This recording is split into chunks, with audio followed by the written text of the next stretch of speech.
বাগেরহাটের রামপালে সড়ক দুর্ঘটনায় বরগুনে সহ প্রাণ গেল ১৩ জনের, আহত হয়েছেন বেশ কয়েকজন। ৯ জনের মরদেহ খুলনা মেডিকেল কলেজ হাসপাতালে এবং ৪ জনের রামপাল উপজেলার স্বাস্থ্য কমপ্লেক্সে নেওয়া হয়। দুর্ঘটনায় নিহতদের ৮ জন একই পরিবারের এবং তাদের আত্মীয় স্বজন। খুলনা প্রতিনিধি আশরাফুল ইসলাম নূর ও বাগেরহাট প্রতিনিধি মইনুল ইসলামের তথ্য ভিডিওতে ডেস্ক রিপোর্ট।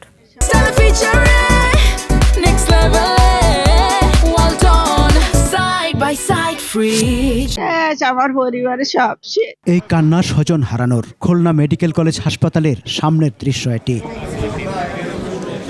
আমার তো ভাই মামা সবাই পরিবারের সবাই শেষ। আমার পরিবারের সব শেষ।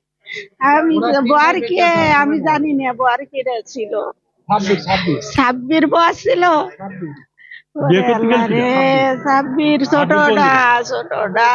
স্বজনরা জানান, দুপুরে খুলনার কয়রা উপজেলার নাকশা এলাকা থেকে নববধূকে নিয়ে মাইক্রোবাসে করে মোংলা যাচ্ছিল বরের পরিবার।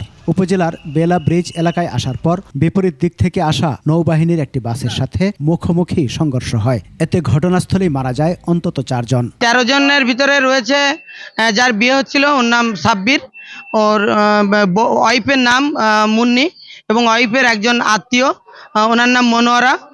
আর আরো মারা গিয়েছেন এই যে ছেলের বিয়ে হচ্ছিল, ছেলের বাবা আব্দুর রাজ্জাক, মা আঞ্জুমান বেগম। দেখে আমার মনে হয়েছে যে ওই গাড়ির ভিতরে কোনো যাত্রী বেঁচে আছে কিনা, এটা আমার একটু সন্দেহ হয়েছে। তো মোংলার গাড়ি আমি ওখানে ঢুকতে পারিনি। এটা না পারার কারণ ছিল যে ওই গাড়িটা নৌবাহিনীর গাড়ির সঙ্গে অ্যাক্সিডেন্ট হয়েছে, বিধায় নৌবাহিনীর লোকজন ওই গাড়িটাকে এসকর্টন করা ছিল। 8 জনই ওই আমার ওই বোনের ফ্যামিলি, আর 3 জন হচ্ছে ওই নতুন বউর ফ্যামিলি। আহতদের উদ্ধার করে খুলনা মেডিকেল কলেজ হাসপাতাল সহ স্থানীয় হাসপাতালে পাঠানো হয়। হাসপাতালে আনার পথে এবং চিকিৎসাধীন অবস্থায় মাইক্রোবাসে থাকা 13 জনই মারা যান। চিকিৎসাধীন অবস্থায় সংকটাপন্নভাবে ভর্তি হয়েছিল আমাদের সার্জারি ইউনিটে একজন পুরুষ। তিনিও একটু আগে আমি খবর পেলাম যে চিকিৎসাধীন অবস্থায় উনি মারা গেছেন।